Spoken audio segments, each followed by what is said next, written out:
Okay. Hey, this is William with attackofthefanboy.com. We're here on press conference day at E3 2015. We just got done seeing Microsoft, and what'd you think, Kyle? I thought that they actually did a really good job. They came into it with a lot of high promise. They were like, "Oh, this is our greatest Xbox lineup of all time." I don't know if they hit that mark, but they were pretty close. It was good stuff after good stuff. Yeah.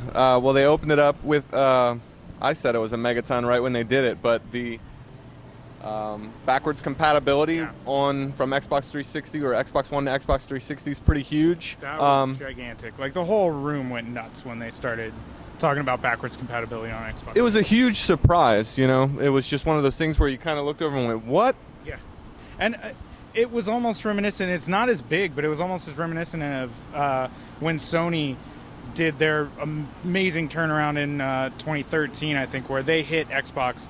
You're not doing this. We lower our price. We do used games. And it kind of felt like that here, where it's like, oh, PlayStation Now, you have to pay for your backwards compatible games. Free. Here you go. And, oh, you own the disc? Pop it in. You'll get the game. Done. But what I couldn't help thinking was how the story could have been different if that was the case. Like, if back then they said, well, we have backwards compatibility and they have this. And it would have been more of a battle. Yeah, it would have been, instead of just Sony running away with it, it could have been something else. But, it's good for us because now we're getting all these benefits as Xbox owners because they're really trying to kind of put the pieces together after that stuff, and it shows. They've got tons of games. They showed Halo 5. They showed a new IP from Inafune, Recore. They said that was from the makers of Metroid Prime. That gets me excited because Metroid Prime was amazing. I don't know who they're talking about because it's not retro. No, who was? I guess it was some developers. I didn't write that one down. Yeah, but that's interesting. It looked good. It wasn't gameplay or anything, so you can't fully judge it, but it looked good. We do have to give a shout out to Anthony, who believed a hot rumor that there was going to be a modular controller coming, and that turned out to be true. What did you think of that? That looked really good, and that was really interesting to see because to me it felt like them stepping up. And the Xbox has always been kind of big in competitive gaming. It's been the go-to console for Call of Duty and competitive gaming, and that's a really competitive controller. It's got the triggers underneath, swappable analog sticks. I'm probably going to pick one up. I mean, that looked really good. I don't want that. They didn't say anything about that headphone jack, though. It's on there. I saw it in the picture. Okay. Yeah. Another big ass announcement. We still haven't seen Sony yet, but they very well could counter some of this stuff. But when Todd Howard came out and said there's going to be mods on Fallout, man, I kind of went a little crazy at that. Yeah, that was another one of those things where maybe they didn't come right out and say it, but mods on Xbox, mods on consoles is a big fucking deal. Yes. Or just a big deal. That alone is a big deal. Mods for Fallout is a big deal. People buy games specifically. I've rebought games on PC so I can get mods.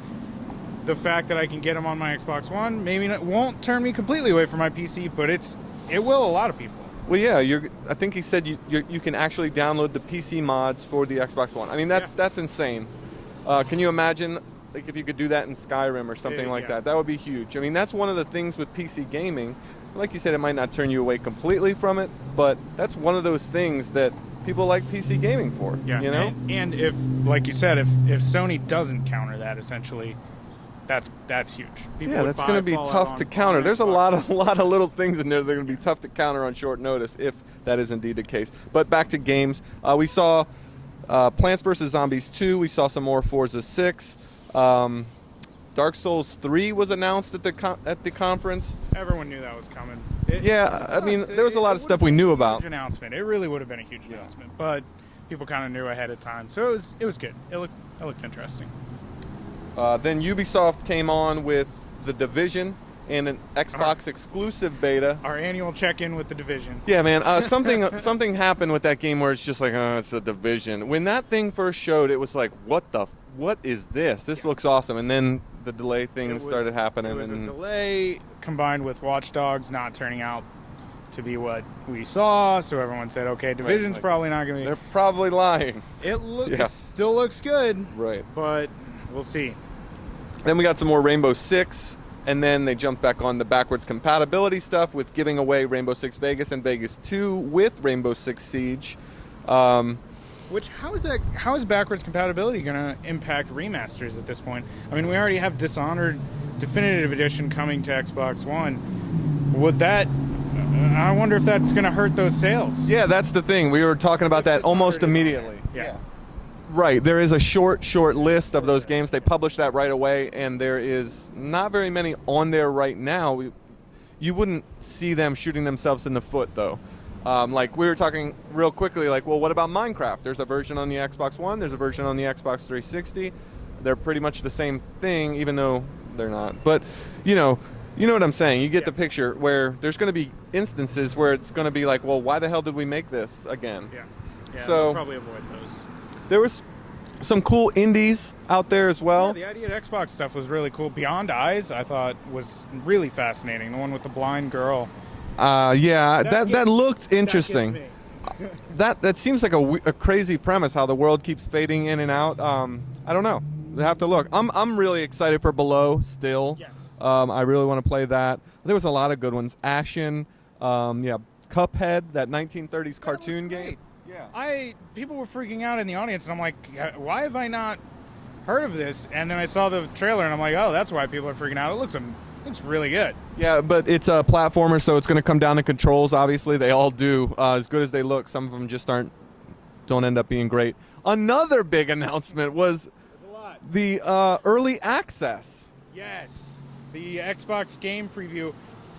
I will admit, they said this, and I went, oh god, it's early access. Because as someone who's gotten into PC gaming, I'm done with early access. I'm done. I've had too many games where I bought them. They're buggy. I don't like them. They never finish. But they did put a good twist on it where any Xbox game preview, which is an early access game, you can download a trial. I think it's a 7-day trial, and then you decide if you want to buy it. That's a good turnaround. That's good. That is an interesting wrinkle on the whole thing that Steam does, unless they stick with the refund stuff. We'll see how that goes. Oh, so then they just kept hitting with games on the way out. Tomb Raider, we saw more of that. That looked really good. Rocket's new game. I don't know if I trust Rocket anymore. I love the guy. Oh, I didn't know who you were talking about for a second there. Yeah. You know what? I don't know if it's going to be the same sort of game as DayZ. It didn't really do it for me, but I know there's a lot of people that love his stuff. I want to see more, but I don't know. I don't know at this point. More from it was Ion. Yeah, Ion. That Rare Replay, the 30 games in one. Really excited about that. Yeah. I mean, we were arguing. Anthony and I were arguing about Rare because he was excited about newer games from them, which they showed, and it was all right. That Sea of Thieves or something. Yeah, Sea of Thieves they announced right afterwards, which looked pretty cool.